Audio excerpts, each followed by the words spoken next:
Hi, I'm Laura Bonicelli. This week's recipe and video is eggplant parmigiano.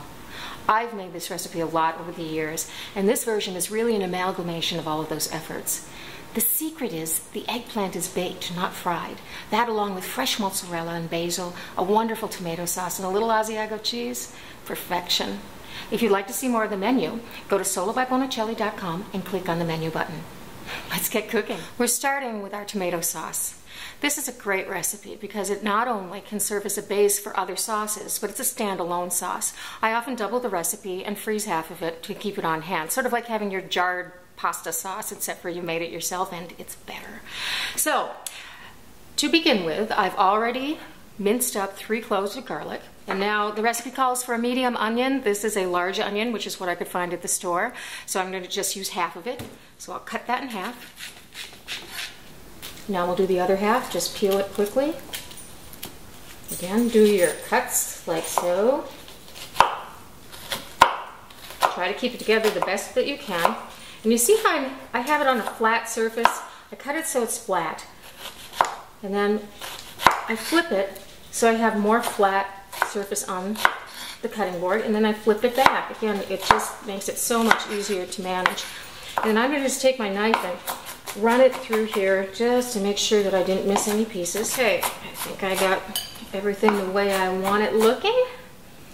And I'll just scoop these up, put them in a bowl, and then I'm going to heat some olive oil up, about 4 to 6 tablespoons, and we will start cooking these up. So I'm going to put in my onion.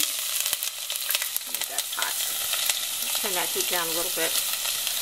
And give that a quick stir. And now my garlic. It already smells fantastic. Oh, there's really nothing like onions and garlic on the stove, is there? So this is going to go for about 10 minutes. I'm going to keep my eye on it to make sure that I stir it whenever I need to. It is going to get a kind of a golden brown. I don't want them to be burned or anything like that, but I do want this kind of rich golden color. So 8 to 10 minutes, just keep your eye on it. I've already taken my thyme leaves off of the stems, and now I'm going to use the same technique for rosemary that I used for the thyme. Basically, it's just to run your hand right down the stem against the leaves, the grain of the leaves, and they come right off. And this is about 2 tablespoons of thyme and 1 tablespoon of rosemary. And then I've got here a peeled carrot all set to go, and I'm going to use about half of this carrot. See how nicely that goes? Just the perfect size. And they don't get too stuck in the grater because they're a little larger. Okay, that's about half of my carrot, and I'm going to just quickly run my knife through our herbs and get them mixed up. And then all of this goes into the same bowl. See what a beautiful golden color these are? Well, it's the right time to add the carrots and the herbs. In those go. Give them a quick stir. And what you want to do is let this go for, about 5 minutes until your carrots get nice and soft. Well, this happens to be just nice table Valpolicella, and that's what we're going to use. And that's going to add a depth of flavor to the sauce that is so important. And then I have here San Marzano Italian tomatoes. These are the best. Most chefs consider these to be the best in the world. They're actually grown in the soil, volcanic soil of Mount Vesuvius near Naples in Italy. They're a little bit more pricey, but definitely worth it. And these go right into our pot. Carrots are nice and soft. This is absolutely perfect. In go our San Marzano tomatoes. This is 2 28-ounce cans.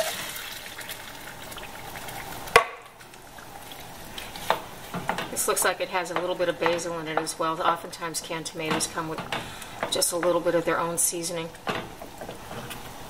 And we just stir those in. Isn't that just lovely?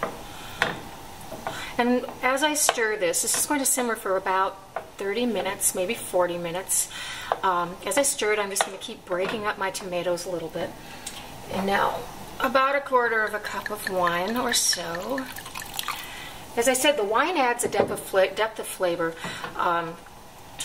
Once it cooks into the sauce, though, you won't really be able to tell that it has wine in it. However, if you didn't add the wine, you would miss it. So it's a really good ingredient to have in there. And this is about a 1-pound eggplant. And the way you tell if an eggplant is good is it should be firm, not squishy. And the skin should be smooth, not dehydrated looking. If it's dehydrated, the fruit is past its peak and really not good. So anyway, I'm going to start by just slicing this into about 3/4 inch slices. These slices are going to be layered on top of each other. You know, it's funny, in my Solo by Bonicelli business, I put eggplant parmesan on the menu, and I got a lot of feedback from customers that they had never eaten eggplant, which just shocked me.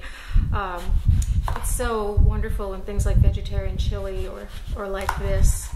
Now you notice I'm not going to brush these with olive oil. Eggplant is like a sponge. The more oil you put on, the more oil you need to put on. And that's one of the reasons I'm not frying these. I'm just going to set them on here. A little salt.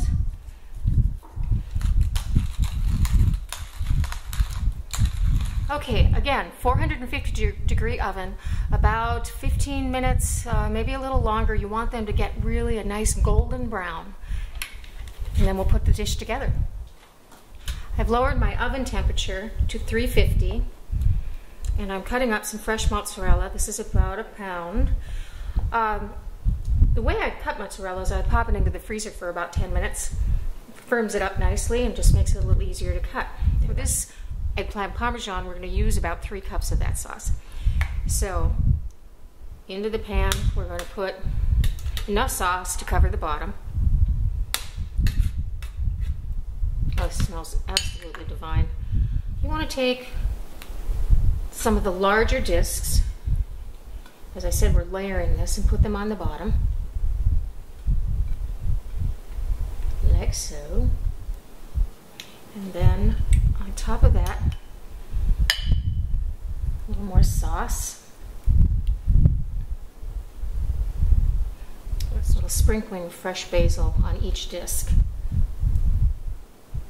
This works out to probably be about 1 teaspoon per disc.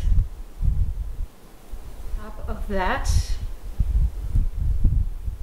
a slice of our fresh mozzarella. Top of that, a sprinkling of Asiago cheese. You could use Parmesan, good substitute. Okay, then we do it all again. With that, a little eggplant discs, and dish can be served room temperature, and it's a beautiful presentation like this. It looks great on a buffet. Again, a little basil. Another disc of our beautiful fresh mozzarella, just a dollop on each one. This finishes this up so beautifully. And then, last but not least, a sprinkling of breadcrumbs over the top. Beautiful. Again, my oven is at 350. This will go for about 20 minutes. This is going to be delicious. Yes, I let this cool down so I can touch the pan. Isn't this beautiful? I'll tell you what, if my grandmother made eggplant parmigiano, it would have looked and smelled just like this. It's just magnificent. So I'm going to plate this individually. If I were going to serve it as an entree, I probably would serve it with a side salad, but this is going to be a first course, and again, it's room temperature. It goes right in the center of the plate. Beautiful. And then I'm going to add just a little bit of the sauce, maybe a little bit on top,